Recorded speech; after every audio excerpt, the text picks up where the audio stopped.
Hello മക്കളെ, എല്ലാവർക്കും work energy power എന്ന് പറഞ്ഞ ചാപ്റ്ററിൻ്റെ ടോപ്പ് 10 ക്വസ്റ്റ്യൻ സീരീസിലേക്ക് സ്വാഗതം. അപ്പം ഈ ഒരു വീഡിയോയിൽ നമ്മൾ ചെയ്യാൻ പോകുന്ന ഇത്രയേ ഉള്ളൂ. ഈ ഒരു ചാപ്റ്ററിൽ നിന്ന് നിങ്ങൾ പരീക്ഷയിൽ കാണാൻ പോകുന്ന ഏറ്റവും ഇമ്പോർട്ടൻ്റ് ആയിട്ട് ഏറ്റവും ഷുവർ ആയിട്ടുള്ള ചോദ്യങ്ങളാണ് നമ്മൾ ചെയ്യാൻ പോകുന്നത്. സോ ഈ ഒരു ചോദ്യങ്ങൾ നിങ്ങൾ ഒരു കാരണവശാലും ചെയ്യാതെ പോകരുത്. ഓക്കെ, വേറെ ഒന്നും നിങ്ങൾ പഠിച്ചില്ലെങ്കിലും ഇതെങ്കിലും നിങ്ങൾ പഠിച്ചിട്ട് പോവുക എന്നതാണ് നമ്മുടെ ഈ ഒരു വീഡിയോൻ്റെ ലോജിക്. ഓക്കെ, അപ്പോൾ അത് മനസ്സിലായെന്ന് വിചാരിക്കുന്നു. ഒട്ടും സമയം വേസ്റ്റ് ചെയ്യാൻ നമ്മുടെ വീഡിയോയിലേക്ക് കടക്കാം. അതിന് മുമ്പ് ഒരു കാര്യം, നിങ്ങൾക്ക് ഇതുപോലത്തെ എല്ലാ ചാപ്റ്റേഴ്സും, ഫിസിക്സ് മാത്രമല്ല ബാക്കിയുള്ള എല്ലാ സബ്ജക്റ്റിൻ്റെയും എല്ലാ ചാപ്റ്റേഴ്സും അടിപൊളിയായിട്ട് ഡീറ്റെയിൽ ആയിട്ട് പഠിക്കണമെങ്കിൽ എല്ലാ ദിവസവും വൈകുന്നേരം നമ്മുടെ ചാനലിൽ ലൈവുകളുണ്ട്. ആ ലൈവുകളിൽ പങ്കെടുക്കുക, അത് കറക്റ്റായിട്ട് ഫുള്ളായിട്ട് പഠിച്ചെടുക്കാം. എങ്കിലും ഈ ചാപ്റ്ററിലെ ഏറ്റവും ഇമ്പോർട്ടൻറ്റ് ചോദ്യങ്ങൾ ഏതാണ് സാർ? അത് ഇതൊക്കെയാണ് സാർ എന്നാണ് എനിക്ക് പറയാനുള്ളത്. നമുക്ക് ഓരോരോ ചോദ്യങ്ങളായിട്ട് നോക്കാം. ഫസ്റ്റ് ചോദ്യം, work done by applied force when a body moves along the applied force. Basically ഒരു സിനാരിയോ തരും, അവിടെ ചെയ്യുന്ന വർക്ക് പോസിറ്റീവ് ആണോ നെഗറ്റീവ് ആണോ എന്നുള്ള ടൈപ്പ് ചോദ്യങ്ങളാണ് ഈ ചോദ്യങ്ങൾ. അത് എപ്പോഴും പരീക്ഷയിൽ വയ്ക്കുന്നതാണ്. നിങ്ങൾ എല്ലാ വർഷത്തെ പബ്ലിക് എക്സാമിന് പേപ്പർ എടുത്ത് നോക്കിയോ, ഇങ്ങനത്തെ ഒരു ചോദ്യം കാണും. ഒരു ചോദ്യം അല്ല, ഒരു സെറ്റ് ഓഫ് ചോദ്യങ്ങളാണ് ഉണ്ടാവുക. അപ്പോൾ ചോദ്യം എന്താണ്? Work done by applied force when a body moves along applied force. അതായത് നമ്മൾ എന്ത് ചെയ്യാണ്, പലൻ സാർ എന്ത് ചെയ്യാണ്, ഈ ബോഡിയുടെ മുകളിൽ, ഈ ബോക്സിൻ്റെ മുകളിൽ അപ്ലൈഡ് ഫോഴ്സ് കൊടുക്കുന്നു, അപ്ലൈ ചെയ്ത ഫോഴ്സ് കൊടുക്കുന്നു. ബോഡി അതിൻ്റെ ഡയറക്ഷനിൽ തന്നെയാണ് പോകുന്നത്, ഡിസ്പ്ലേസ്മെൻറ്റും അതേ ഡയറക്ഷനിലാണ് ഉള്ളതെങ്കിൽ what is the work done by Allen sir? വളരെ സിമ്പിളാണ്. ഫോഴ്സും ഡിസ്പ്ലേസ്മെൻറ്റും സെയിം ഡയറക്ഷനിലാണെങ്കിൽ വർക്ക് പോസിറ്റീവ് ആണ്. ഫോഴ്സും ഡിസ്പ്ലേസ്മെൻറ്റും ഓപ്പോസിറ്റ് ഡയറക്ഷനിലാണ് വർക്ക് നെഗറ്റീവ് ആണ്. സെയിം ഡയറക്ഷൻ ആയതുകൊണ്ട് നമ്മൾ പറയും വർക്ക് ഡൺ ഈസ് പോസിറ്റീവ്. ഒന്നും ആലോചിക്കാനില്ല. അടുത്ത പാർട്ട് നോക്കാം. വർക്ക് ഡൺ ബൈ ഫ്രിക്ഷൻ ആണ് block sliding along A straight line on A floor. Okay, അപ്പോൾ ഈ സാധനം മുന്നോട്ടാണ് പോകുന്നത്, ഡിസ്പ്ലേസ്മെൻറ്റ് മുന്നോട്ടാണ് വിചാരിക്കുക. ഫ്രിക്ഷൻ എങ്ങോട്ടായിരിക്കും ഉണ്ടാവുക? ഫോർ എക്സാമ്പിൾ ഈ ടേബിൾ ഇവൻ്റെ മുകളിൽ കൊടുക്കുന്ന ഫ്രിക്ഷൻ എങ്ങോട്ടായിരിക്കും? ഇങ്ങോട്ടേക്കാണോ ഇങ്ങോട്ടേക്കായിരിക്കും?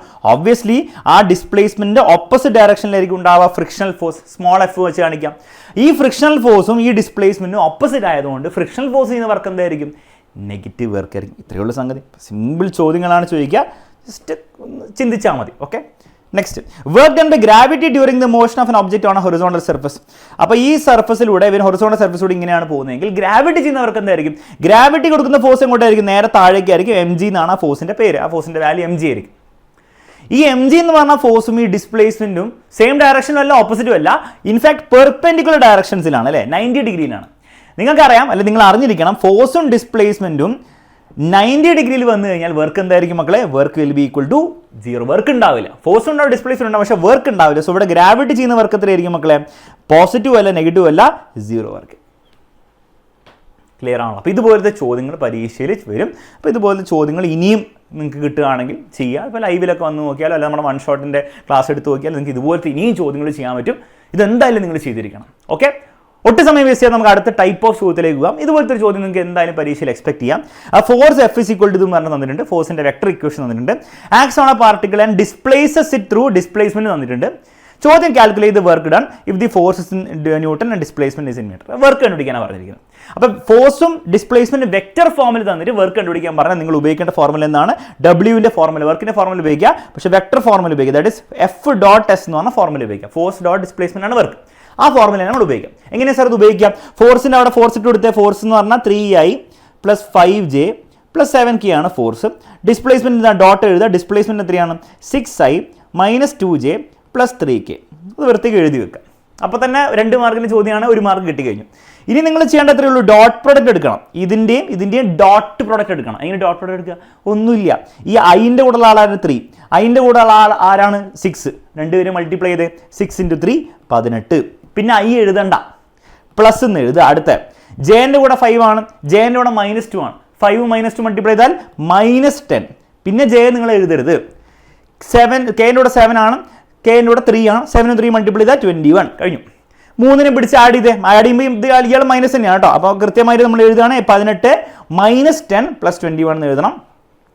18 നിന്ന് 10 കളഞ്ഞാൽ 8 ആയിരിക്കും വരെ. 8 + 21 പറഞ്ഞു കഴിഞ്ഞാൽ 29 ആണ്. വർക്കാണ് കണ്ടുപിടിക്കുന്നത്. എല്ലാം SI യൂണിറ്റ്സിലാണ് അവർ ഓൾറെഡി പറഞ്ഞിട്ടുണ്ട്. So 29 joules will be the total work done by this force. ഇങ്ങനെയാണ് ചോദ്യങ്ങൾ ചെയ്യേണ്ടത്. ഓക്കെ, അപ്പോൾ സിമ്പിൾ ചോദ്യങ്ങൾ ഇതുപോലെ വരും. ജസ്റ്റ് ഡോട്ട് എടുക്കുക, പരിപാടി തീർക്കുക. മനസ്സിലായെന്ന് വിചാരിക്കുന്നു. അടുത്ത ടൈപ്പ് ചോദ്യത്തിലേക്ക് പോകാം. ഗ്രാഫ് തന്നിട്ട് ചോദിക്കും, വാട്ട് ഈസ് വർക്ക് ഡൺ. അതാണ് ചോദിച്ചിരിക്കുന്നത്. Find the work done by this force. ഫോഴ്സും ഡിസ്പ്ലേസ്മെന്റ് ഗ്രാഫ് വന്നിട്ട് ചോദിക്കുകയാണ് what is the work done by this force. അപ്പോൾ ഇവിടെ നിങ്ങൾ ഓർത്ത് വെക്കേണ്ട ഒരു മെയിൻ കാര്യം എന്ന് വെച്ച് കഴിഞ്ഞാൽ ഫോഴ്സ് ഡിസ്പ്ലേസ്മെന്റ് ഗ്രാഫിൻ്റെ എന്തെടുത്താലാണ് വർക്ക് കിട്ടുക? ഫോഴ്സ് ഡിസ്പ്ലേസ്മെന്റ് ഗ്രാഫിൻ്റെ ഏരിയ എടുത്താലാണ് നിങ്ങൾക്ക് വർക്ക് കിട്ടുക. ഈ ഗ്രാഫിൻ്റെ അടിയിൽ വരുന്ന ഈ ഏരിയയും കൂടെ എടുത്താലും നിങ്ങൾക്ക് ഈ ഫോഴ്സ് ചെയ്ത വർക്ക് കിട്ടാവുന്നത്. അപ്പോൾ ആ ഏരിയ വെറുതെ കാൽക്കുലേറ്റ് ചെയ്താൽ മതി. വെറുതെ ഏരിയ എടുത്ത് നോക്കിയാൽ ഈ ഏരിയ എത്രയാണ്? നമുക്ക് A1 എന്ന് വിളിക്കാം. A1 എന്ന് പറഞ്ഞ ഏരിയ എത്രയാണ്? ഇതൊരു ട്രയാങ്കിൾ ആണോ? ട്രയാങ്കിളിൻ്റെ ഏരിയ ഇത് ബേസ് ആണ്, ഇത് ഹൈറ്റ് ആണെങ്കിൽ ട്രയാങ്കിളിൻ്റെ ഏരിയ എത്രയാണ്? ഹാഫ് BH ആണ്. ഓക്കെ, ഹാഫ് ഇൻറ്റു ബേസ് എത്രയാണ്? ബേസ് 4 ആണ്, ഹൈറ്റ് 10 ആണ്. അപ്പോൾ half into 4 into 10, half into 4 2, 2 into 10 20. അപ്പോൾ ഇതിൻ്റെ ഏരിയ എത്ര? 20 യൂണിറ്റ്സ് ഒന്നും നമുക്ക് വേണ്ട, 20 യൂണിറ്റ്സ്. ഓക്കെ, ഇനി ഇതിൻ്റെ ഏരിയയും കൂടെ എടുക്കണം. മൊത്തം ഏരിയ ആണ് നമുക്ക് എടുക്കേണ്ടത്. ഓക്കെ, കാരണം ഡിസ്പ്ലേസ്മെൻറ്റ് ഒക്കെ പ്രത്യേകിച്ചൊന്നും പറഞ്ഞില്ല. ഇനി അവർ പറയുകയാണ് 4 ഡിസ്പ്ലേസ്മെൻറ്റ് വരെ വർക്ക് കണ്ടുപിടിക്കാൻ പറഞ്ഞാൽ ഇത് മാത്രം എടുത്താൽ മതി, അത് വേറെ ആരും. പക്ഷെ ഒന്നും പറഞ്ഞില്ല, ഫുൾ വർക്ക് കണ്ടുപിടിക്കണം. അപ്പോൾ ഫുൾ ഏരിയ എടുക്കണം. ഇതിൻ്റെ ഏരിയ എത്രയായിരിക്കും വരിക? ഇതിൻ്റെ ബേസ് എത്ര വരിക? ഇതിൻ്റെ ബേസ് ഇതാണ് വരിക, ഇതിൻ്റെ ഹൈറ്റ് ഇതാണ് വരിക. ഇത് നെഗറ്റീവ് ഏരിയ ആയിരിക്കും കേട്ടോ. ഗ്രാഫ് എക്സ് ആക്സിൻ്റെ താഴെ കൊണ്ട് നെഗറ്റീവ് ഏരിയ ആയിരിക്കും. പക്ഷേ തൽക്കാലം നമ്മൾ നെഗറ്റീവ് ആണോ പോസിറ്റീവ് ആണോ നമ്മൾ നോക്കുന്നില്ല. തൽക്കാലം ഏരിയ എടുക്കുക. അതിനെ A2 എന്ന് വിളിക്കാം. ഹാഫ് ഇൻറ്റു ബേസിൻ്റെ ഹൈറ്റ് തന്നെയാണ് ഫോർമുല. ബേസ് എത്രയാണ്? ഇതാണ് ബേസ്. എത്രയാ? 6 അല്ല, 2 ആണ്. 4 നിന്ന് 6ലേക്ക് 2 ഉള്ളൂ. പിന്നെ ഹൈറ്റ് എത്രയാണ്? -5 ആണ്. നമുക്ക് 5 എന്ന് എടുക്കാം. അപ്പോൾ 2 പിന്നെ 5. ഓക്കെ, അത് മതി. മാഗ്നിറ്റ്യൂഡ് മാത്രം മതി. Half into 2 into 5. ഹാഫ് 2 പോയി കഴിഞ്ഞാൽ 5 ആയിരിക്കും വരിക. 5 യൂണിറ്റ്സ് ആണ് രണ്ടാമത്തെ ഏരിയ. നെഗറ്റീവ് ഏരിയ ആണ് ശരിക്കും, കാരണം എക്സ് ആക്സിൻ്റെ താഴേക്കാണ്. പക്ഷേ 5 എന്ന് നമുക്കറിയാം, മാഗ്നിറ്റ്യൂഡ് 5 ആണ്. ഇനി വർക്ക് എന്ന് പറഞ്ഞാൽ നമുക്കറിയാം ടോട്ടൽ ഏരിയ ആണ്. ഏരിയ എന്ന് പറഞ്ഞാൽ എത്രയാണ്? A1 പ്ലസ് A2 ആണോ? അല്ല, ഇത് നെഗറ്റീവ് ഏരിയ എന്ന് നമുക്കറിയാം. സോ അതിന് മൈനസ് ആയിട്ട് തന്നെ എടുക്കണം. സോ A1 മൈനസ് A2 ആണ് എടുക്കേണ്ടത്. ദാറ്റ് ഈസ് ബേസിക്കലി A1 എന്ന് പറഞ്ഞാൽ 20, മറ്റേത് -5 പോയി കഴിഞ്ഞാൽ 15 ജൂളായിരിക്കും വർക്ക്. എല്ലാ SI യൂണിറ്റ്സിലാണ്, ഫോഴ്സ് ന്യൂട്ടണിലും കൂടി ആണെങ്കിൽ 15 ജൂളായിരിക്കും ഈ ഒരു ഗ്രാഫിൽ അല്ലെ ഈ ഒരു ഫോഴ്സ് ചെയ്ത വർക്ക്. അപ്പം ഇങ്ങനത്തെ ഗ്രാഫ് ബേസ് ചോദ്യം വന്നാൽ ഈ ഒരു ഫോർമുലയാണ് നിങ്ങൾ ഉപയോഗിക്കേണ്ടത്. Area under the force displacement graph is equal to work done. ഇതുപോലത്തെ ചോദ്യങ്ങൾ വരും, പഠിച്ച് വെച്ചോളൂ, വളരെ ഇമ്പോർട്ടൻ്റ് ആണ്. അടുത്ത ടൈപ്പ് ചോദ്യം നോക്കാം. ഒരു പ്രോബ്ലം ആണ്, സിമ്പിൾ പ്രോബ്ലം ആണ്. പരീക്ഷയിൽ ഇതേ ചോദ്യം തന്നെ 2 പ്രാവശ്യം ചോദിച്ചിട്ടുണ്ട്. Okay, a cyclist comes to a skidding stop in 10 meters. Cyclist brake ചവിട്ടി 10 മീറ്റർ എടുത്തു അവൻ നിൽക്കാൻ വേണ്ടിയിട്ട്. During this process the force on the cycle due to the road ഒരു ഫ്രിക്ഷൻ ഫോഴ്സ് കൊടുക്കുകയായിരിക്കും അപ്പോസ് ചെയ്യുന്ന രീതിയിൽ is 200 Newton and is directly oppose to the motion. Okay, ചോദ്യം how much work does the road do on the cycle? ചോദ്യം വളരെ സിമ്പിളാണ്. Displacement 10 metre ആണെങ്കിൽ ഇവനെ ഒപ്പോസ് ചെയ്യാൻ വേണ്ടിയിട്ട് ഫ്രിക്ഷൻ എന്ത് ചെയ്യുന്നുണ്ടാവും? ഒരു ഫോഴ്സ് കൊടുക്കുന്നുണ്ടാവും. അത് 200 Newton ആണ്. ഓപ്പോസിറ്റ് സൈക്കിളിൻ്റെ മോഷനാണ്. ഈ ഒരു 200 Newton എന്ന് പറഞ്ഞാൽ ഈ ഫ്രിക്ഷൻ ഫോഴ്സ് ഇത് വർക്ക് കണ്ടുപിടിക്കേണ്ടത്. സിമ്പിളായിട്ട് കണ്ടുപിടിക്കാവുന്നേ ഉള്ളൂ. Work is equal to force dot displacement ആക്കാൻ നമുക്കറിയാം. പക്ഷേ നിങ്ങൾ ബേസിക്കലി മനസ്സിലാക്കേണ്ടത് ഫോഴ്സും ഡിസ്പ്ലേസ്മെൻറ്റും ഒരേ ഡയറക്ഷനിലാണെങ്കിൽ FS എടുത്താൽ മതി. വെറുതെ ഫോഴ്സിന് ഡിസ്പ്ലേസ്മെന്റ് ചെയ്താൽ മതി. ഫോഴ്സും ഡിസ്പ്ലേസ്മെൻറ്റും ഓപ്പോസിറ്റ് ഡയറക്ഷനിലാണെങ്കിൽ നിങ്ങൾ നെഗറ്റീവ് വർക്ക് ആയിട്ട് എടുക്കുക. ദാറ്റ് ഈസ് ബേസിക്കലി നിങ്ങൾ ഫോർമുല എഴുതുമ്പോൾ -FS എന്ന് എഴുതും. അത്രേ ഉള്ളൂ. -FS ഫോഴ്സിന് ഡിസ്പ്ലേസ്മെന്റ് ഓപ്പോസിറ്റാണ് -FS, സെയിം ഡയറക്ഷനിൽ FS. അത്രേ ഉള്ളൂ. അല്ലെങ്കിൽ FS cos θ എന്നൊക്കെ എഴുതി cos θ 180 ഡിഗ്രി സബ്സ്റ്റിറ്റ്യൂട്ട് ഇതൊക്കെ എഴുതാം. പക്ഷേ അതിൻ്റെ ആവശ്യമില്ല. ഓക്കെ, അപ്പോൾ ഈസ് ഈക്വൽ ചെയ്താൽ എന്താ കിട്ടും? മൈനസ് ഈ ഫോഴ്സ് 200 ആണ്, മറ്റേത് 10 ആണ്. 200 × 10 എന്ന് പറഞ്ഞാൽ 2000.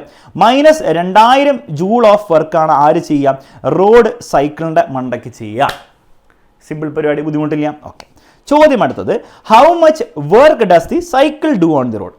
ഓക്കെ, അതായത് റോഡ് സൈക്കിളിൻ്റെ മുകളിൽ ഇത്ര വർക്കാണ് ചെയ്യുക, ഇത്ര ഫോഴ്സ് കൊടുത്തു എന്നൊക്കെ ഉണ്ടായി. സൈക്കിൾ റോഡിൻ്റെ മുകളിലും വർക്ക് ചെയ്യാൻ ചാൻസ് ഉണ്ട്. കാരണം ആലോചിച്ചു, ന്യൂട്ടൺസ് തേർഡ് ലോ എന്താ പറയുന്നത്?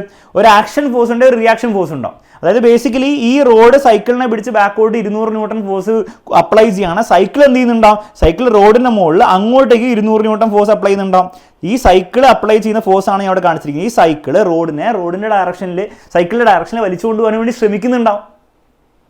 ആക്ഷനും റിയാക്ഷനും എപ്പോഴും ഉണ്ടാവും. ഒരിക്കലും ഫോഴ്സ് സിംഗിൾ ആയിട്ട് ഉണ്ടാവില്ല, ന്യൂട്ടൺസ് തേർഡ് ലോ. അപ്പോൾ എന്തായാലും സൈക്കിള് അല്ലെ സൈക്കിളിൻ്റെ ടയർ റോഡിൻ്റെ മുകളിൽ ഒരു ഫോഴ്സ് കൊടുക്കുന്നുണ്ട്, റൈറ്റ് സൈഡിലേക്ക് റോഡിനെ പിടിച്ച് വലിച്ചുകൊണ്ട് പോകാൻ നോക്കുന്നുണ്ട്. പക്ഷേ ചോദ്യം, അത് കാരണം റോഡിൻ്റെ ഡിസ്പ്ലേസ്മെൻറ്റ് എത്രയാണ്? റോഡിന് ഡിസ്പ്ലേസ്മെൻറ്റ് എത്രയാണ്? സൈക്കിൾ കൊടുക്കുന്ന ഫോഴ്സ്, സൈക്കിൾ ഉണ്ടാക്കുന്ന ഡിസ്പ്ലേസ്മെൻറ്റ് എത്ര റോഡിന്? റോഡ് ഡിസ്പ്ലേസ് ചെയ്യില്ല. റോഡ് കോൺക്രീറ്റ് വെച്ചിരിക്കുന്നത് ലെയർ വെച്ചിട്ട് ഇങ്ങനെ താഴേക്ക് പണിത് വെച്ചിരിക്കുന്നതാണ്. ഡിസ്പ്ലേസ്മെൻറ്റ് എത്രയ്ക്ക് 0 ആയിരിക്കും ഉണ്ടാവുക. ഇനി പറ വർക്ക് എത്രയായിരിക്കും? വർക്ക് എന്ന് പറഞ്ഞാൽ നമുക്കറിയാം ഫോഴ്സിന് ഡിസ്പ്ലേസ്മെന്റ് ആണ്. ഫോഴ്സിന് ഡിസ്പ്ലേസ്മെന്റ് ചെയ്താൽ ഫോഴ്സ് എത്രയാണ്? 200 Newton ഫോഴ്സ് ഉണ്ട്. പക്ഷേ ഡിസ്പ്ലേസ്മെന്റ് എത്രയാണ്? ആ ഫോഴ്സ് കാരണം റോഡിന് ഡിസ്പ്ലേസ്മെന്റ് ഉണ്ടാവുന്നുണ്ടോ? ഇല്ല. സോ വർക്ക് എത്രയാണ് മക്കളെ? Work will B 0. സൈക്കിൾ റോഡിന്റെ മണ്ടയിൽ ചെയ്യുന്ന വർക്ക് 0 ആണ്. അത് ഫോഴ്സ് ഇല്ലാത്തത് കൊണ്ടല്ല, ഫോഴ്സ് ഉണ്ട്. സൈക്കിൾ ആക്ച്വലി ശ്രമിക്കുന്നുണ്ട്, പക്ഷേ റോഡ് അനങ്ങണ്ടേ? റോഡ് ഡിസ്പ്ലേസ് ചെയ്യുന്നില്ല. സൈക്കിൾ ഡിസ്പ്ലേസ് ചെയ്യുന്നുണ്ട്. റോഡ് ഇങ്ങോട്ട് ഫോഴ്സ് കൊടുക്കുന്നു, പക്ഷേ സൈക്കിളിനോട് ഡിസ്പ്ലേസ് വർക്ക് ഉണ്ട്. നെഗറ്റീവ് വർക്കാണ്. നെഗറ്റീവ് പോസിറ്റീവ് എന്നാണ് നെഗറ്റീവ് വർക്ക്. പക്ഷേ ഇവിടെ ഡിസ്പ്ലേസ്മെന്റ് ആയതുകൊണ്ട് വർക്കില്ല. ഫോഴ്സ് ഇല്ലാത്തതുകൊണ്ടല്ല വർക്കില്ല. ഓക്കെ, അപ്പോൾ പരീക്ഷയിലാണ് ചോദ്യം വരാം വർക്ക് ഈക്വൽ ആൻഡ് ഓപ്പോസിറ്റ് ആണോ? നമുക്കറിയാം ഫോഴ്സ് ഈക്വൽ ആൻഡ് ഓപ്പോസിറ്റ് ആണ്. Action force equal to minus reaction force. Work അങ്ങനെയാണോ? അല്ല. സൈക്കിളിൽ കിട്ടുന്ന വർക്ക് എത്രയാണ്? റോഡ് കൊടുക്കുന്ന വർക്ക് എത്രയാണ്? -200 ആണ്, -2000 ആണ്. സൈക്കിള് മറ്റൊരു കൊടുക്കുന്ന വർക്ക് എത്രയാണ്? 0 ആണ്. അപ്പോൾ വർക്ക് ഈക്വൽ ആൻഡ് ഓപ്പോസിറ്റ് അല്ല, ആവണമെന്നില്ല. ഓക്കെ, ഇത്രേ ഉള്ളൂ. അടുത്ത ചോദ്യം. ഓക്കെ, ഇത് ഇമ്പോർട്ടൻ്റ് ആണ്. State the work energy theorem. Work energy തിയറത്തിൻ്റെ സ്റ്റേറ്റ്മെൻറ്റ് എപ്പോഴും പരിശോധിക്കുകയാണ്. Is it applicable when non conservative force? അതായത് ഫ്രിക്ഷൻ, വിസ്കസ് ഫോഴ്സ് ഒക്കെ നോൺ കൺസർവേറ്റീവ് ഫോഴ്സസ് ആണ്. അവർ ചെയ്യുമ്പോൾ ഈ വർക്ക് എനർജി തിയറി ആപ്ലിക്കബിൾ ആണ്. അപ്പോൾ എന്താണ് ഈ വർക്ക് എനർജി തിയറം? ഒന്നുമില്ല, നമുക്ക് ഒരു സാധനത്തിൻ്റെ കൈനറ്റിക് എനർജി ചേഞ്ച് ചെയ്യണമെങ്കിൽ, ചേഞ്ച് ഇൻ കൈനറ്റിക് എനർജി ഉണ്ടാക്കണമെങ്കിൽ നമ്മൾ എന്ത് ചെയ്യണം? അതിൻ്റെ മുകളിൽ വർക്ക് ചെയ്യണം, അത്രേ ഉള്ളൂ. That work is equal to change in kinetic energy. ഒരാളുടെ കൈനറ്റിക് എനർജി മാറ്റണമെങ്കിൽ, സ്പീഡ് കൂട്ടണമെങ്കിൽ സ്പീഡ് വർക്ക് നമ്മൾ വർക്ക് ചെയ്യണം. ആ വർക്ക് ആയിരിക്കും ചേഞ്ച് ഇൻ കൈനറ്റിക് എനർജിയുടെ ഈക്വൽ. ആര് ചെയ്യുന്ന വർക്ക്? എല്ലാവരും ചെയ്യുന്ന വർക്ക്, എല്ലാ ഫോഴ്സും ചെയ്യുന്ന work. Work can be all forces ആണ് എടുക്കുക. സാർ അപ്പോൾ ഫ്രിക്ഷൻ പറ്റുമോ? ഇവർ പറഞ്ഞ പോലെ നോൺ കൺസർവേറ്റീവ് ഫോഴ്സ് ഫ്രിക്ഷൻ പറ്റുമോ? വിസ്കസ് പറ്റുമോ? എല്ലാ ഫോഴ്സും നിങ്ങൾ എടുക്കണം. പറ്റുമോ എന്നല്ല, എടുക്കണം. എല്ലാ ഫോഴ്സും നിങ്ങൾ കണക്ക് കൂട്ടിയാലേ നിങ്ങൾക്ക് വർക്ക് എനർജി തിയറി ഉപയോഗിക്കാൻ പറ്റുള്ളൂ. വർക്ക് എനർജി തിയറത്തിൻ്റെ ഇക്വേഷൻ ആണ് എഴുതിയിരിക്കുന്നത്. സ്റ്റേറ്റ്മെന്റ് പരിശോധിക്കുമ്പോൾ എഴുതി വെക്കണം work done by all the forces is equal to the change in kinetic energy of the body. Work done by all the forces is equal to the change in kinetic energy of the body എന്ന് എഴുതി വെച്ചാൽ പണി തീർന്നു. അടുത്ത ചോദ്യം പിടിച്ചോ. ഈ പറഞ്ഞ വർക്ക് എനർജി തിയറത്തിൻ്റെ ഒരു ആപ്ലിക്കേഷൻ ചോദ്യമാണ്. അപ്പം ഒന്നെങ്കിൽ ഇതിൻ്റെ സ്റ്റേറ്റ്മെന്റ് ചോദിക്കാൻ ചാൻസ് ഉണ്ട്, അല്ല ഇത് ചോദിക്കാൻ ചാൻസ് ഉണ്ട്, അല്ല രണ്ടും കൂടി ഒരു 3 മാർക്കിന് ചോദിക്കാൻ ചാൻസ് ഉണ്ട്. ഓക്കെ, ചോദ്യം വായിച്ചു നോക്കാം. A bullet weighing 100 gram is fired with a velocity of 800 meter per second. After passing through a mud wall 1 meter thick, its velocity decreases to 100 meter. ഒരു ബുള്ളറ്റ് ഫയർ ചെയ്തു, ഒരു മഡ് ബോളുണ്ട്, മണ്ണുണ്ടാക്കിയ ഒരു ഭിത്തി, അതിൻ്റെ ഉള്ളിൽ കയറുമ്പോഴത്തേക്കിന് സ്പീഡ് കുറഞ്ഞ് അതിൻ്റെ എത്ര മീറ്റർ സഞ്ചരിക്കുമ്പോഴാണ്? എത്ര മീറ്റർ സഞ്ചരിക്കുമ്പോൾ എന്ന് പറഞ്ഞില്ല. 1 മീറ്റർ സഞ്ചരിക്കുമ്പോൾ എന്താണ് ഇവിടെ എത്തുമ്പോഴത്തേക്ക് അതിൻ്റെ സ്പീഡ് കുറഞ്ഞു. ഒബ്വിയസ്ലി വളരെ കുറയും. 0 ഒന്നും ആയിട്ടില്ല, 100ലേക്ക് കുറഞ്ഞിട്ടുള്ളൂ. 800 100ലേക്ക് കുറഞ്ഞു, അത്യാവശ്യം നല്ല ഡിക്രീസ് ആണ്. ചോദ്യം find the average resistance offered by the mud wall. Obviously ഇതുണ്ട് ആ മഡ് വോളിൽ നിന്നുണ്ട് ഇവൻ്റെ മുകളിൽ, ഈ ബുള്ളറ്റിന് മുകളിൽ ഒരു റെസിസ്റ്റീവ് ഫോഴ്സ് ലെഫ്റ്റിലേക്ക് കൊടുത്തിട്ടുണ്ടാവും. അതുകൊണ്ടായിരിക്കും ഇവൻ്റെ സ്പീഡ് കുറഞ്ഞ് 800 100ലേക്ക് ആയത്. ആ ഫോഴ്സ് കണ്ടുപിടിക്കണം. അപ്പോൾ ഇത് 2 രീതിയിൽ ചെയ്യാം. നിങ്ങൾക്ക് വെലോസിറ്റി ഒക്കെ ഉള്ളതുകൊണ്ട്, ഇനീഷ്യൽ വെലോസിറ്റി ഡിസ്പ്ലേസ്മെന്റ് ഉള്ളതുകൊണ്ട് ഈ v² = u² + 2s ഒക്കെ ഉപയോഗിച്ചിട്ട് നിങ്ങൾക്ക് ആക്സിലറേഷൻ കണ്ടുപിടിക്കാം, അഥവാ ഡീസിലറേഷൻ കണ്ടുപിടിക്കാം. പിന്നെ F = ma ഉപയോഗിച്ചിട്ട് നിങ്ങൾക്ക് ഫോഴ്സ് കണ്ടുപിടിക്കുകയും ചെയ്യാം. കുഴപ്പമില്ല, നിങ്ങളുടെ ന്യൂട്ടൺസ് വാല്യൂ പഠിച്ചതാണ്. പക്ഷെ നമ്മളിവിടെ ചെയ്യാൻ പോകുന്നത് ഇങ്ങനത്തെ ചോദ്യങ്ങൾ പരീക്ഷ വെച്ച് കഴിഞ്ഞാൽ നിങ്ങൾ മറ്റൊരു രീതിയിൽ ചെയ്താലും മാർക്ക് ഉണ്ട്, ഒരു കുഴപ്പമില്ല. പക്ഷേ ഇതിൻ്റെ ഉദ്ദേശം എന്താണെന്ന് വെച്ച് കഴിഞ്ഞാൽ നമുക്ക് വർക്ക് എനർജി തിയറി ഉപയോഗിക്കാൻ വേണ്ടിയിട്ടാണ്. എന്താ വർക്ക് എനർജി തിയറി പറയുന്നത്? ഒന്നുമില്ല, ഈ ബുള്ളറ്റിൻ്റെ മുകളിൽ ചെയ്ത വർക്കായിരിക്കും അവൻ്റെ ചേഞ്ച് ഇൻ കൈനറ്റിക് എനർജി. എത്രയാണ് അവൻ്റെ മുകളിൽ ചെയ്ത വർക്ക്? പറ. വർക്ക് വളരെ സിമ്പിളാണ്. ഫോഴ്സ് ലെഫ്റ്റിലേക്ക്, ഡിസ്പ്ലേസ്മെന്റ് അങ്ങോട്ട്. അപ്പം വർക്ക് എത്രയായിരിക്കും? -Fs ആയിരിക്കും വരിക. ഓക്കെ, -Fs = ഇപ്പോൾ എഴുതിക്കോ, വർക്ക് -Fs ആണ്. ഒറ്റ ഫോഴ്സേ ഉള്ളൂ, ഈ മഡ് ബോൾ കൊടുക്കുന്ന ഫോഴ്സ്, വേറെ ഫോഴ്സ് ഒന്നും ഇല്ല. -Fs = change in kinetic energy എന്ന് പറഞ്ഞാൽ ½ final kinetic energy minus initial kinetic energy എന്നാണ്. kF - ki. kF final kinetic energy എത്രയായിരിക്കും? ½ ഫൈനൽ വെലോസിറ്റിയുടെ square minus initial kinetic energy ½ initial വെലോസിറ്റിയുടെ സ്ക്വയർ. ഇതിൽ ½ പുറത്തെടുത്താൽ കുറച്ചുകൂടി ഭംഗി ഉണ്ടാവും. ½ പുറത്തെടുത്ത ഉള്ളിൽ v² - u² ഉണ്ടാവും.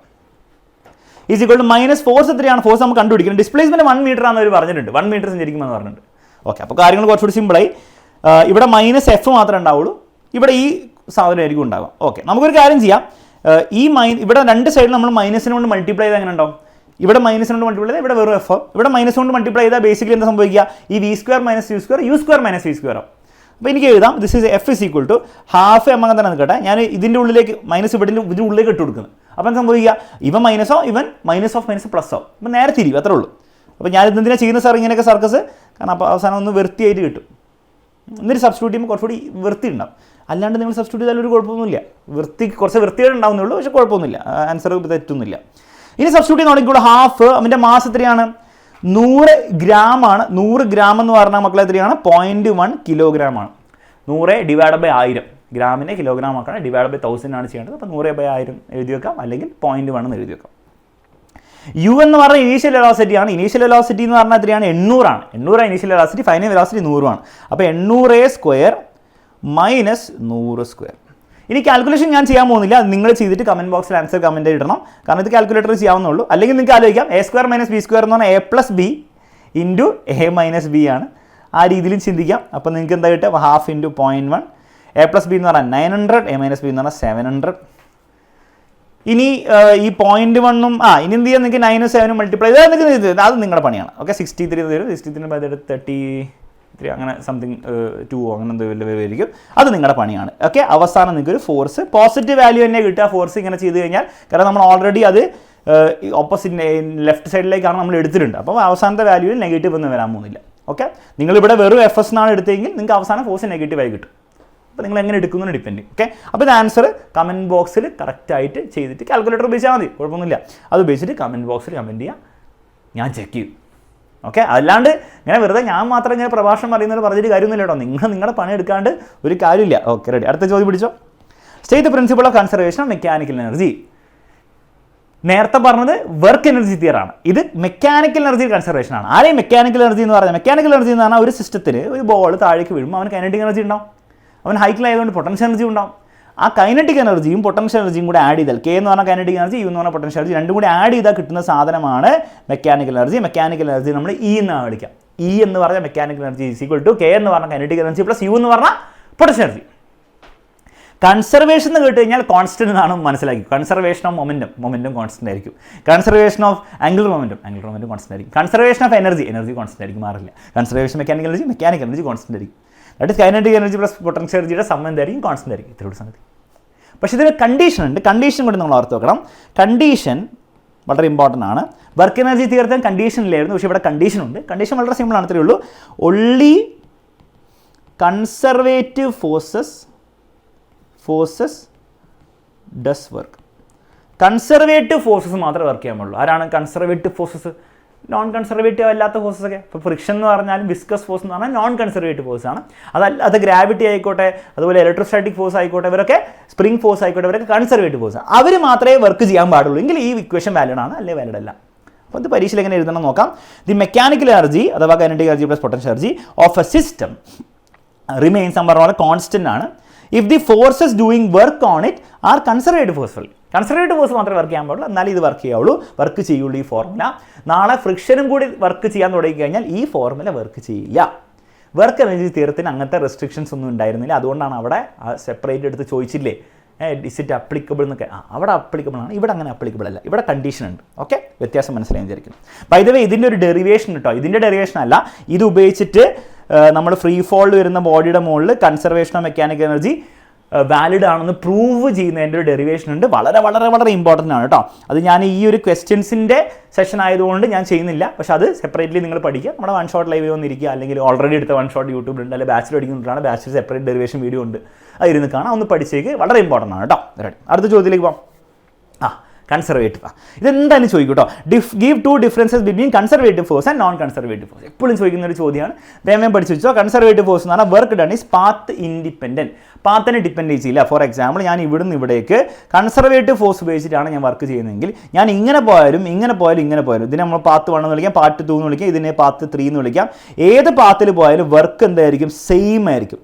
ഏത് പാത്തിലെടുത്താലും വർക്ക് സെയിം ആയിരിക്കും. That is work is path independent, പാത്തിനെ ഡിപ്പെൻഡ് ചെയ്യില്ല. എന്നാൽ നോൺ കൺസർവേറ്റീവ് ഫോഴ്സ്, നമ്മുടെ ഫ്രിക്ഷൻ പോലത്തെ ഫോഴ്സ് ആണ് വർക്ക് ചെയ്യുന്നതെങ്കിൽ work done is path dependent. അതായത് ബേസിക്കലി ഇത് കൺസർവേറ്റീവ് ആണ്, പാത്ത് വർക്ക് സെയിം ആയിരിക്കും. നോൺ കൺസർവേറ്റീവ് ഫോഴ്സ് ആണ് ഈ വർക്ക് ചെയ്യുന്നതെങ്കിൽ ബേസിക്കലി ഈ വർക്കൊന്നും സെയിം ആയിരിക്കില്ല, പാത്തിനെ ഡിപ്പെൻഡ് ചെയ്യും. എങ്ങനെ പോയി എന്നുള്ള കാര്യം മാറ്റർ ചെയ്യും. That is work done is path dependent. Next difference, work done is in a close path 0. Conservative force ഒരു ക്ലോസ്ഡ് പാത്തിൽ ചെയ്യുന്ന വർക്ക് എത്രയായിരിക്കും? 0 ആയിരിക്കും. എന്നാൽ non conservative force work done is in a close path is not 0. Non conservative force ആണ് work ചെയ്യുന്നതെങ്കിൽ close പാത്തിൽ ഇങ്ങനെ പോയി തിരിച്ചു വന്നു കഴിഞ്ഞാൽ work done not equal to 0 ആയിരിക്കും, 0 ആയിരിക്കില്ല. The word potential energy is defined for conservative force only. Conservative force ന് മാത്രമേ എന്തുണ്ടാവുള്ളൂ? പൊട്ടൻഷ്യൽ എനർജി എന്ന കോൺസെപ്റ്റ് ഉണ്ടാവുള്ളൂ. എന്നാൽ word potential energy is not defined for non conservative force. Non conservative frictional potential energy ഒരിക്കലും ഉണ്ടാവില്ല. Viscous force potential energy ഒരിക്കലും ഉണ്ടാവില്ല. എന്നാൽ conservative force gravitation potential energy ഉണ്ട്, നിങ്ങൾ +2 പഠിക്കും. ഇലക്ട്രോസ്റ്റാറ്റിക് പൊട്ടൻഷ്യൽ എനർജി ഉണ്ട്, നിങ്ങൾ +1 പഠിക്കുന്നുണ്ട്. സ്പ്രിംഗ് പൊട്ടൻഷ്യൽ എനർജി ഉണ്ട്, അതിന് നമ്മൾ എലാസ്റ്റിക് പൊട്ടൻഷ്യൽ എനർജി എന്നാണ് പഠിച്ചത്. ഇതിനൊക്കെ പൊട്ടൻഷ്യൽ എനർജി ഉണ്ടാവും, മറ്റൊന്നും പൊട്ടൻഷ്യൽ എനർജി ഉണ്ടാവില്ല. എപ്പോഴും ഇതുപോലത്തെ ചോദ്യം വരുമ്പോൾ ചോദിക്കുമ്പോൾ എക്സാമ്പിൾ എഴുതി വെക്കണം. Gravitational force, electrostatic force, spring force, മറ്റൊരു ഫ്രിക്ഷണൽ ഫോഴ്സ്, വിസ്കസ് ഫോഴ്സ്. ഇത്രയാണ് നിങ്ങൾ ഓർത്ത് വെക്കേണ്ടത്. ക്ലിയർ ആയെന്ന് വിചാരിക്കുന്നു. ഇതുപോലത്തെ ചോദ്യം എക്സ്പെക്ട് ചെയ്തോ പരീക്ഷയിൽ വന്നിരിക്കും. ഒരു പ്രോബ്ലം നമുക്ക് ചെയ്യാം. ഇതും കൂടി ഉള്ളൂ തോന്നുന്നു. ഇതും ഒരു ക്വസ്റ്റ്യൻ കൂടി ഉള്ളൂ. An elevator can carry a maximum load of 500 kg. എലിവേറ്ററും പാസഞ്ചറിൻ്റെ കൂടെ ടോട്ടൽ വെയിറ്റ് ആണ്. ഇപ്പോൾ എത്ര ആൾക്കാരുണ്ടാവും? ഒരാൾക്ക് 50 കിലോ ആണെങ്കിൽ 10 ആൾക്കാരുണ്ടാവും. പക്ഷേ 10 ആൾക്കാരിൽ ഈ എലിവേറ്ററിൻ്റെ വെയിറ്റും കൂടെ, എലിവേറ്ററിന് എത്ര വെയിറ്റ് ഉണ്ടാവും? എനിക്കറിയില്ല, അത് പറയാം. എട്ട് ആൾക്കാരുണ്ടോ വിചാരിക്കുക, അതിൻ്റെ ഉള്ളിലുണ്ട്. എലിവേറ്ററിൻ്റെ വെയിറ്റ് നമ്മൾ കൂട്ടിയിട്ടാണ് 500 കിലോ എന്ന് പറഞ്ഞത്. Is moving up with constant speed of 4 metre per second. അപ്പോൾ ഒരു എലിവേറ്റർ പെട്ടെന്ന് വരയ്ക്കാം, അത് മുകളിലേക്ക് അത് കോൺസ്റ്റൻറ്റ് സ്പീഡ് 4-ലാണ് പോയിക്കൊണ്ടിരിക്കുന്നത്, 4 metre per second. Okay, the frictional force opposing the motion is 200. താഴേക്ക് ഒരു 200 ന്യൂട്ടൺ ഫോഴ്സ് കേബിളിൻ്റെ ഒക്കെ ഫ്രിക്ഷൻ വഴി ഉണ്ടെന്നാണ് പറയുന്നത്. Determine the minimum power delivered by the motor to the elevator in watts as well as in horse power. എത്ര power മോട്ടറിൽ ഉണ്ടാവണം ഇതിനെ ഇങ്ങനെ പോയിക്കൊണ്ടിരിക്കാൻ വേണ്ടി. അപ്പോൾ ഇവിടെ നിങ്ങൾ ആലോചിക്കേണ്ടത് പവറിൻ്റെ 2 ഫോർമുലുണ്ട്. ഒന്ന് വർക്ക് ബൈ ടൈം ആണ്. പക്ഷെ ഇവിടെ വർക്ക് കണ്ടുപിടിക്കാനുള്ള സ്കോപ്പ് ഒന്നുമില്ല, ഡിസ്പ്ലേസ്മെൻറ്റ് തന്നിട്ടൊന്നുമില്ല, ടൈമിൻ്റെ സാധനം തന്നിട്ടില്ല. അപ്പോൾ ഇത് ഉപയോഗിച്ചിട്ട് കാര്യമില്ല, തെറ്റാന്നല്ല, ഇത് ഉപയോഗിച്ചിട്ട് കാര്യമില്ല. വർക്കിന് മറ്റൊരു ഫോർമുലയോട് നിങ്ങൾ പഠിച്ചിട്ടുണ്ട്. ബേസിക്കലി എന്താണ്? F.V ആണ്, ഫോഴ്സ് ഡോട്ട് വെലോസിറ്റി ആണ്. ഇത് പഠിച്ചു വെച്ചോ, വളരെ ഇമ്പോർട്ടൻ്റ് ആണ് കേട്ടോ. ഫോഴ്സ് ഡാഷ് വെലോസിറ്റി ആണ്. ഫോഴ്സും വെലോസിറ്റി ഒരു ഡയറക്ഷനിലാണെങ്കിൽ ഫോഴ്സ് ഇൻറ്റു വെലോസിറ്റി ചെയ്താൽ മതി. ഫോഴ്സും വെലോസിറ്റി ഒരു ഡയറക്ഷനാണ്, ഫോഴ്സ് ഇൻറ്റു വെലോസിറ്റി ചെയ്താൽ മതി. ഈ ഫോർമുല ഉപയോഗിച്ച കാര്യം നടക്കും, കാരണം നമുക്ക് ഫോഴ്സ് എങ്ങനെയും കണ്ടുപിടിക്കാൻ വിചാരിക്കാം. വെലോസിറ്റി ഓൾറെഡി തന്നിട്ടുണ്ട്. ഓക്കെ, ഇനി ആരുടെ പവറാണ് വേണ്ടത്? ഈ ഫ്രിക്ഷൻ ഫോഴ്സിൻ്റെ പവർ അല്ല, മോട്ടറിൻ്റെ പവറാണ്. അപ്പോൾ മോട്ടർ കൊടുക്കുന്ന ഫോഴ്സാണ് വേണ്ടത്. മോട്ടർ എത്ര ഫോഴ്സ് കൊടുക്കണം? 200 ന്യൂട്ടൺ ഫോഴ്സ് കൊടുത്താൽ മതിയോ? ഇല്ല, 200 ന്യൂട്ടൺ വരെ താഴേക്കുള്ള റെസ്റ്റ് ഫ്രിക്ഷണൽ ഫോഴ്സാണ്. ഇത് കൂടാതെ ഒരു താഴേക്ക് ഒരു ഫോഴ്സ് ഉണ്ടാവില്ലേ? എന്താ? ഈ മൊത്തം എലിവേറ്ററിനും അതിൻ്റെ ഉള്ളിൽ ആൾക്കാർക്ക് ഒരു വെയിറ്റ് ഉണ്ട്, മാസ് ഉണ്ട് അല്ലേ? 500 കിലോ മാസ് ഉണ്ട്. അപ്പോൾ ഗ്രാവിറ്റേഷണൽ ഫോഴ്സ് താഴേക്ക് ഉണ്ടാവും. എത്ര ഉണ്ടാവും? mg എന്ന് പറഞ്ഞ ഗ്രാവിറ്റേഷണൽ ഫോഴ്സ് എത്ര ഉണ്ടാവും മക്കളെ? വേറെ ആലോചിച്ച് നോക്കി. മാസ് 500 ആണ്. G 10 എടുത്തോ, കാരണം ഇവർ എടുക്കാൻ പറഞ്ഞിട്ടുണ്ട്, എടുത്തോളാൻ പറഞ്ഞിട്ടുണ്ട്. അപ്പോൾ 500 × 10, that is basically 5000 newton force extra ഉണ്ടാവും. അപ്പം 5000 ന്യൂട്ടൺ വെയിറ്റും 200 ന്യൂട്ടൺ നമ്മുടെ ഫ്രിക്ഷൻ ഫോഴ്സും അതിനെ രണ്ടിനെ ഒപ്പോസ് ചെയ്യുന്ന രീതിയിൽ മോട്ടറിൻ്റെ ഫോഴ്സ് എത്ര ഉണ്ടായിരിക്കണം? ഫോഴ്സ് ഓഫ് മോട്ടർ എത്ര ഉണ്ടായിരിക്കണം? 5200 ഉണ്ടെങ്കിൽ ഇവൻ മുകളിൽ കോൺസ്റ്റൻറ്റ് സ്പീഡിൽ പോകും. സ്പീഡ് കൂട്ടണമെന്ന് പറഞ്ഞില്ല, സ്പീഡ് കൂട്ടണമെങ്കിൽ 1300 വല്ല വേണ്ടി വരും. 300 വേണ്ടി വരും. ഇതിപ്പോൾ 5200 മതി, 200 കാൽക്കുലേഷൻ കറക്റ്റല്ലേ? 5000 വേണ്ടി വരും. കറക്റ്റാണ്. ഇത്ര ഫോഴ്സ് മുകളിലേക്ക് ഉണ്ടെങ്കിൽ ഇവൻ സാധനം മുകളിലേക്ക് ഈ കോൺസ്റ്റൻറ്റ് സ്പീഡിൽ പോകും. ഇനി പറ, മോട്ടറിൻ്റെ പവർ എത്ര ആയിരിക്കണം? മോട്ടർ കൊടുക്കുന്ന ഫോഴ്സും വെലോസിറ്റിയും ഒരു ഡയറക്ഷനിലാണ്. അപ്പോൾ ഈ ഫോർമുല തന്നെ ഉപയോഗിക്കാം. പവർ എത്രയും? പവർ ഇസ് ഈക്വൽ ടു 5200 ആണ് ഫോഴ്സ്, അത്ര കൊടുക്കണം. ഇൻറ്റു വെലോസിറ്റി 4 ആണ്. Do it your self. അത്രയും വാട്ട്സ് ആയിരിക്കും പവർ. നിങ്ങൾക്ക് ഹോഴ്സ് പവറിൽ കിട്ടുന്ന ഡിവൈഡ് ബൈ 746 ചെയ്യുക, you will get in horse power. അതായത് ഈ ആൻസറിനെ നിങ്ങൾ ഇവിടെ എന്താണോ നിങ്ങൾക്ക് കിട്ടുന്നത്, ഈ സാധനത്തിനെ നിങ്ങൾ ഇവിടെ ഇടുക, എന്നിട്ട് ഡിവൈഡ് ബൈ 746 ചെയ്യുക. അപ്പോൾ നിങ്ങൾക്ക് എന്ത് ചെയ്യും? ഹോഴ്സ് പവറിൽ കിട്ടും. അപ്പോൾ അതും പരീക്ഷ ചോദിച്ചിട്ടുണ്ട്. അതിന് മുമ്പ് ഇങ്ങനത്തെ ചോദ്യങ്ങൾ ചോദിച്ചിട്ടുണ്ടെങ്കിൽ നമ്പറൊക്കെ മാറ്റിയിട്ടാണ് ചോദിച്ചത്. പക്ഷെ പഠിച്ചു വെക്കാം. ക്ലിയർ ആണല്ലോ? ലാസ്റ്റ് ടൈപ്പ് ഓഫ് ചോദ്യം നിങ്ങൾ ശ്രദ്ധിക്കേണ്ട ഈ ചാപ്റ്ററിൽ കൊളീഷൻ ബേസ്ഡ് ആണ്, എപ്പോഴും ചോദിക്കുന്നതാണ്. Define elastic and inelastic collision. 2 type കൊളീഷനാണുള്ളത്. ഒന്ന് elastic collision, inelastic collision. First നിങ്ങൾ മനസ്സിലാക്കേണ്ടത്, എല്ലാ കൊളീഷനിലും എന്ത് കൺസേർവ്ഡ് ആണ്? മൊമെൻറ്റം അഥവാ പി എന്തായിരിക്കും? എപ്പോഴും കൺസേർവ്ഡ് ആയിരിക്കും. ഏത് കൊളീഷനാണെങ്കിലും ഇലാസ്റ്റിക് ആണ്, ഇൻഇലാസ്റ്റിക് ആണ്, മൊമെൻറ്റം കൺസേർവ്ഡ് ആയിരിക്കും. ഇനി ഇലാസ്റ്റിക്കിൻ്റെ പ്രത്യേകത എന്താണ് സാർ? ഇലാസ്റ്റിക്കിൻ്റെ പ്രത്യേകത കൈനറ്റിക് എനർജിയും കൂടെ കൺസേർവ്ഡ് ആയിരിക്കും. കൈനറ്റിക് എനർജി കൺസേർവ്ഡ് ആയിരിക്കും. ഇൻഇലാസ്റ്റിക് ആണെങ്കിൽ കൈനറ്റിക് എനർജി എന്തായിരിക്കും? നോട്ട് കൺസേർവ്ഡ് ആയിരിക്കും. അത്രേ വ്യത്യാസമുള്ളൂ. 2 കൊളീഷനിലും മൊമെൻറ്റം എന്തായിരിക്കും? കൺസേർവ്ഡ് ആയിരിക്കും. എന്നാൽ ഇലാസ്റ്റിക്കിൽ കൈനറ്റിക് എനർജി കൺസേർവ്ഡ് ആയിരിക്കും, പക്ഷേ മറ്റേ ഇൻഇലാസ്റ്റിക്കിൽ കൈനറ്റിക് എനർജി നോട്ട് കൺസേർവ്ഡ് ആയിരിക്കും. ഇത്രയുള്ള സംഗതി എഴുതി വെക്കുക. Elastic collision in which both momentum and kinetic energy conserved. ഇലാസ്റ്റിക്കിൽ എന്താണ്? കൈനറ്റിക് എനർജിയും മൊമെൻറ്റം കൺസേർവ്ഡ് ആണ്. മറ്റേതിലോ ഇൻഇലാസ്റ്റിക്കിൽ collision in which momentum is conserved. ഇൻഇലാസ്റ്റിക്കിൽ മൊമെൻറ്റം കൺസേർവ്ഡ് ആയിരിക്കും, പക്ഷേ kinetic energy is not conserved. Momentum conserved ആണെന്നുള്ള പറയേണ്ട ആവശ്യം പോലും ഇല്ലായിരുന്നു ശരിക്കും, കാരണം അതിപ്പോഴും കൺസേർവ്ഡ് ആയിരിക്കും. പക്ഷേ മറ്റേ കൈനറ്റിക് എനർജിൻ്റെ കാര്യത്തിലാണ് മാറ്റം വരുന്നത്. ഓക്കെ, അപ്പോൾ അത് പഠിച്ചു വെക്കണം കേട്ടോ. What is meant by completely inelastic collision? Completely inelastic collision അഥവാ പെർഫെക്റ്റ്ലി ഇൻഇലാസ്റ്റിക് കൊളീഷൻ എന്ന് പറഞ്ഞാൽ എന്താണ്? വളരെ സിമ്പിളാണ്. ഇത്രയുള്ള സംഗതി. 2 ഒബ്ജക്ട്സ് ഉണ്ട്, M1 മാസ് M2 മാസുള്ള 2 ഒബ്ജക്ട്സ് ഉണ്ട്. 2 പേരും ഇങ്ങനെ അടുത്തേക്ക് വരികയാണ്. 2 പേരും നമ്മൾ കൊളൈഡ് ചെയ്ത് വിചാരിക്കുക. അതായത് ഇവൻ്റെ സ്പീഡ് കൂടുതൽ, ഇവൻ്റെ സ്പീഡ് കുറവ്, കാരണം 2 പേരും കൊളൈഡ് ചെയ്തിട്ട് അവരിങ്ങനെ ഒട്ടിപ്പിടിക്കുകയാണ്. 2 പേരും ഒട്ടിപ്പിടിച്ചിട്ട് ഒരു കോൺസ്റ്റൻറ്റ് സ്പീഡിലാണ്, ഒരു കോമൺ സ്പീഡിലാണ് പോകുന്നത്. അത് ഒട്ടിപ്പിടിച്ച് കഴിഞ്ഞാൽ ഒരുമിച്ച് പോലെ ഒരുമിച്ചുള്ള രീതിയിൽ ഇങ്ങനെ ഒട്ടിപ്പിടിച്ച് ഒരു കോമൺ സ്പീഡിലാണ് പോകുന്നതെങ്കിൽ ഇങ്ങനത്തെ കൊളീഷനെ വിളിക്കുന്ന പേരാണ് മക്കളെ പെർഫെക്റ്റ്ലി അഥവാ കംപ്ലീറ്റ്ലി ഇൻഇലാസ്റ്റിക് കൊളീഷൻ. അപ്പോൾ ഡെഫിനിഷൻ എങ്ങനെ എഴുതുക? വളരെ സിമ്പിളാണ്. If both bodies move together, important ആയിട്ടുള്ള വാക്കുകൾ നോക്കിക്കോ. Both bodies move together after collision it is called perfectly അഥവാ കംപ്ലീറ്റ്ലി ഇൻഇലാസ്റ്റിക് കൊളീഷൻ. ഇത്തര ചോദ്യങ്ങളാണ് നിങ്ങൾ ഈ ചാപ്റ്ററിൽ നിന്ന് ഒരു കാരണവശാലും വിടാതെ നിങ്ങൾ പഠിച്ചിരിക്കേണ്ടത്. അപ്പോൾ ഈ ചോദ്യങ്ങൾ ഒന്നും കൂടി നിങ്ങൾ റിവൈസ് ചെയ്യുക. ഇതിൻ്റെ മുകളിൽ നിങ്ങൾ ഒബ്വിയസ്ലി ഡെറിവേഷൻസും അതുപോലെ തന്നെ നമ്മുടെ ലൈവിൽ എടുക്കുന്ന എക്സ്ട്രാ ചോദ്യങ്ങളോട് ചെയ്ത് കഴിഞ്ഞാൽ ഈ ചാപ്റ്ററിൽ നിന്ന് ഒരു ചോദ്യം പോലും ആക്ച്വലി നിങ്ങളെ ബുദ്ധിമുട്ടിക്കാൻ പോകുന്നില്ല. അത് ഞാൻ ഗ്യാരണ്ടി തന്നെയാണ്. ഈ വീഡിയോ നിങ്ങൾക്ക് യൂസ്ഫുൾ ആയെങ്കിൽ തീർച്ചയായിട്ടും ഒരു കമൻറ്റെങ്കിലും ഇട്ടിട്ട് വേണം പോകാൻ വേണ്ടിയിട്ട്. ലൈക്ക് ചെയ്യുക, പിന്നെ ഷെയർ ചെയ്യുക, ഫ്രണ്ട്സിന് എല്ലാവരും അറിയിക്കുക എന്നുള്ള കാര്യങ്ങളൊന്നും എക്സ്ട്രാ പറയേണ്ട ആവശ്യമില്ല. അതൊക്കെ നിങ്ങൾ ചെയ്തുകൊണ്ടിരിക്കണം. നിങ്ങളുടെ സപ്പോർട്ട് വളരെ ഇമ്പോർട്ടൻ്റ് ആണ്. പിന്നെ നമ്മുടെ ബാച്ചിലേക്ക് ജോയിൻ ചെയ്യണം. താഴെ ഡീറ്റെയിൽസ് കൊടുത്തിട്ടുണ്ട്. അതിൽ ഞാൻ ജോയിൻ ചെയ്യുക. റിവിഷൻ ബാച്ചിലോ അല്ലെങ്കിൽ നെക്സ്റ്റ് ഇയറിലെ ബാച്ചിലോ എന്തിനും ജോയിൻ ചെയ്തിട്ട് എന്തിനും അഡ്മിഷൻ എടുക്കുക, ഏതിലാണോ നിങ്ങൾക്ക് ആവശ്യമുള്ളവരെ. ഓക്കെ, അത്രേ പറയുന്നുള്ളൂ. നമുക്ക് മറ്റൊരു വീഡിയോയിൽ വീണ്ടും കാണാം.